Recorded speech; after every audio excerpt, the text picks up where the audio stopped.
থেকেই স্যার আমাদের কাছে যে সিআইএ এর একটা রিপোর্ট, যেই রিপোর্টকে কেন্দ্র করে মানে এত আলোচনা হচ্ছে এবং সিআইএ এর রিপোর্টের বেসিসেই নাকি বলা হচ্ছে ডোনাল্ড ট্রাম্প আশঙ্কা করেছিলেন, যদিও তুলসী গ্যাবার্ড বলেছেন যে পরমাণু অস্ত্র তারা সঞ্চয় করছে, এরকম আমাদের কাছে কোনো রিপোর্ট নেই। যাই হোক, সিআইএ এর রিপোর্টে এই জলকে কেন্দ্র করে মিডল ইস্ট বা পশ্চিম এশিয়ার দুনিয়াতে এই জলকে কেন্দ্র করে কি রিপোর্ট ছিল সেটাও একবার আলোচনা করব। তার আগে একটা ছবি আপনাদের একটু দেখাবো স্ক্রিনে, এবং তারপর আমাদের আলোচনা আরো এগিয়ে নিয়ে যেতে পারবো। সিআইএ এর গোপন রিপোর্টে আশঙ্কার উল্লেখ করা হয়েছে।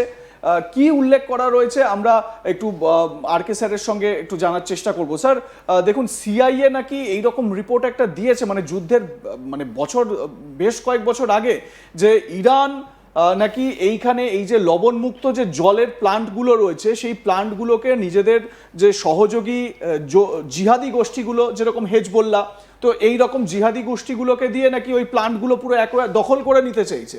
এরকম রিপোর্ট কি মানে কতটা মান্যতা পায় বা কতটা গ্রহণযোগ্য? দেখুন, যখন সিআইএ যখন আপনি রিপোর্ট বললেন আর সিআইএ রিপোর্ট আপনি দেখাচ্ছেন, এই সিআইএ রিপোর্টের মধ্যে স্টাডি করা হলো কি এটা তেল অ্যান্ড গ্যাস তো ঠিক আছে, কিন্তু ওর থেকে বেশি গুরুত্বপূর্ণ ওখানে যেটা জল আছে ওখানে, and more than 400 plants, and কতগুলো এখানে কান্ট্রি আছে, যার মধ্যে কুয়েত, যার মধ্যে বাহরিন, যার মধ্যে আপনার দুবাই, এই যতগুলো জায়গা আছে 100% ওরা এই লবণ মানে ওখান থেকে সমুদ্র থেকে জল টানছে, একটা সায়েন্টিফিক প্রসেস রিভার্স অসমোসিস করছে, ওখানে আবার ওকে নর্মাল জল করলে আপনার বাড়িতে ওরা জল পাইপে পৌঁছে দিচ্ছে, রাইট? এইটা এই মানে ওখানকার মানুষের 100% ওটা।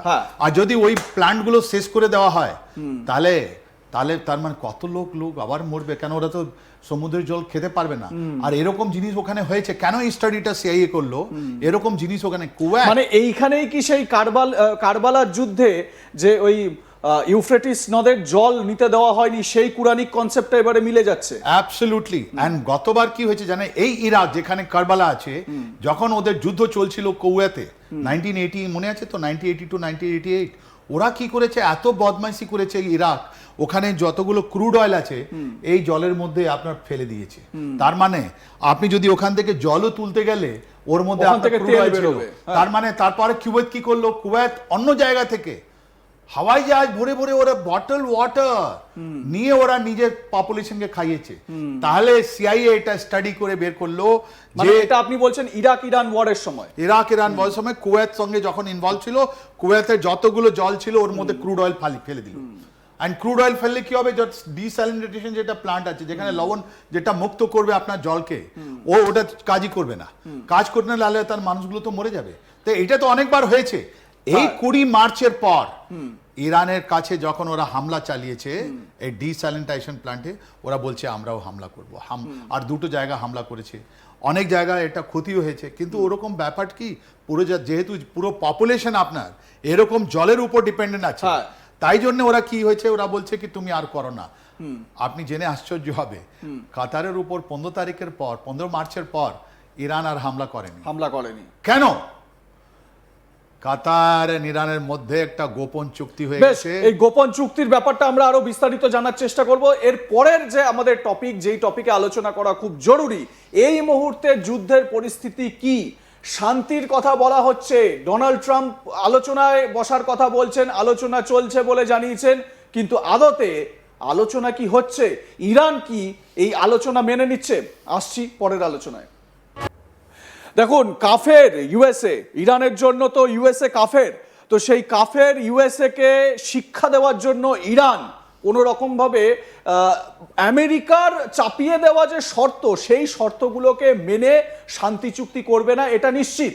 ইরান নিজেদের শর্তে, ইরান নিজেদের বলা যায় যে নিজেদের একেবারে যা দাবি, সেই দাবির প্রতি অটল থেকে তারা কিন্তু এই যুদ্ধ এগিয়ে নিয়ে যাচ্ছে। এবং আমরা যেই মুহূর্তেই আলোচনা করছি, সেই মুহূর্তে খবর পাওয়া যাচ্ছে যখন এই শান্তি চুক্তির কথা বা শান্তির বার্তার কথা আমেরিকার তরফ থেকে বলা হচ্ছে, সেই মুহূর্তে ইরান আমেরিকার একটি F-18 ফাইটার জেট, একেবারে আধুনিক প্রযুক্তির উন্নত মানের, বলা যেতে পারে বিশ্বের এই মুহূর্তে অন্যতম সেরা ফাইটার জেটগুলির মধ্যে একটি F-18 কে শটডাউন করে, মানে ধ্বংস করে দিয়েছে বলে ইরানের তরফ থেকে জানানো হয়েছে। যদিও আমেরিকার central command, US central command, তারা পরিষ্কার বলেছে এটা ফলস, এটা একটা ফলস ন্যারেটিভ চালানো হচ্ছে, এর কোনো সত্যতা নেই। দেখুন, আমরা নিরপেক্ষভাবে দুটো জায়গার বক্তব্য আপনাদের সামনে তুললাম। ইরানের দাবি কি, তারা F-18 ধ্বংস করেছে, সেটাও বললাম। আমেরিকার দাবি হচ্ছে কি এটা ফলস ন্যারেটিভ, সেটাও আপনাদের সামনে আমরা তুলে ধরার চেষ্টা করলাম। এবারে আমরা স্যার এক এক করে এইখানে এই যে কনফ্লিক্ট জোনটা, এই কনফ্লিক্ট জোনটার ছবি আপনাদের দেখাচ্ছি। আপনারা আজ তাক বাংলার পর্দাতেই একমাত্র দেখতে পাচ্ছেন এই কনফ্লিক্ট জোনে কোথায় কি হচ্ছে, রেগুলার বেসিসে সেই আপডেট আপনাদের সামনে আমরা তুলে ধরার চেষ্টা করছি। তো এই যে কনফ্লিক্ট জোনটা, স্ট্রেট অফ হরমুজ বন্ধ, একদম সেই জায়গায় একেবারে চোকড করে রেখে দিয়েছে। শুধুমাত্র ভারতের জন্য আমরা দেখতে পাচ্ছি ভারতের যে ক্রুড অয়েল বা এলপিজি নিয়ে কার্গো শিপগুলো এসে পৌঁছচ্ছে, এটা ভারতের যে ডিপ্লোমেসি, সেই ডিপ্লোমেসির জয়। এবং অন্যান্য যে দেশের যে ক্রুড অয়েল বা এলপিজি বাহী যে জাহাজগুলো, তারা কিন্তু আটকে পড়েছে। ইরান বলেছে মিত্র কয়েকটি দেশকে ছাড়া আমরা আর কাউকে এখান থেকে বেরোতে দেব না, ভারত তার মধ্যে অন্যতম।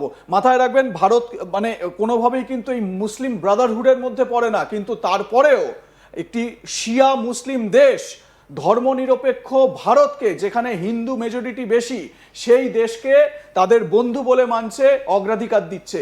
এটাই ভারতের যে অবস্থান, সেই অবস্থান স্পষ্ট করে সারা বিশ্বে। স্যার, আমরা একটু একটু করে এবারে আলোচনা করব। দেখুন স্যার, এইখানে আমরা এই কনফ্লিক্ট জোনে যদি এই জায়গাগুলো দেখি, দেখুন এইখানে একটা আমরা দেখতে পাচ্ছি একটা এখানে ড্রোনের একটা ইমেজ আমরা লক্ষ্য করতে পাচ্ছি। তো সেটাই যদি আমরা ক্লিক করি, দেখুন এইখানে কি চলে আসছে, UAE air defences deal with 9 drones, মানে 9খানা ড্রোন ইউনাইটেড আরব এমিরেটস সেই 9টা ড্রোনকে নাকি ডিস্ট্রয় করেছে। হ্যাঁ, সেই 9টা ড্রোনকে তারা ধ্বংস করেছে। তার মানে কি পরিমাণ ড্রোন অ্যাটাক হচ্ছে সেটা কিন্তু বোঝা যাচ্ছে। আমরা কাতারের দিকেও দেখুন, কাতারে কিন্তু কোনো অ্যাক্টিভিটি নেই। আপনি কিছুক্ষণ আগেই বলছিলেন যে কাতারের সঙ্গে গোপনে একটা চুক্তি হয়ে গেছে, আমরা কাতারে কোনো দেখতে পাচ্ছি না অ্যাক্টিভিটি। একটু ব্রিফ করুন কি হয়েছে কাতারের সঙ্গে। আমরা যদি সোশ্যাল মিডিয়া ভালো করে কথা বলি, ওরা বলছে কি কাতারের উপর ইরান আর হামলা চালাচ্ছে না কেন, যে কাতারের লোক আছে সাউথ পারে যেখানে আপনার অ্যাটাক হয়েছে, তারপর থেকে ওরা একটা ইরানের সঙ্গে বলেছে কি তোমার IRGC কে সিক্রেট অ্যাকাউন্টে পয়সা ট্রান্সফার হয়ে গেছে, বলে ভাই তোমাকে আমি পয়সা দিয়ে দিচ্ছি, আমাদের উপর হামলা করো। তাহলে এই কাতারের উপরে মানে কাতার এই ইরান ওয়ারের জন্য ফান্ড করছে IRGC কে দিয়ে দিয়েছে। তার মানে ইরান আজকে ডেটে হরমুজ যেটা আপনি দেখাচ্ছেন, কিন্তু কাতারেই তো আমেরিকার বেস রয়েছে, অন্যতম বড় বেস। শেষ ধাপ ধ্বংস, যতগুলো ওদের রাডার ছিল সব ধ্বংস হয়ে গেছে। তাহলে কাতার এখন ইরানের কথা শুনছে, রাইট? বাহরিন যেখানে আপনার মোর দেন 60% শিয়া পপুলেশন আছে, রাইট, ওরাও এখন ইরানের দিকে তাকাচ্ছে। আপনার ইরাক যেখানে আপনার মোর দেন 50% শিয়া পপুলেশন আছে, ইরানের দিকে তাকাচ্ছে। আপনার সিরিয়া, আপনার লেবানন,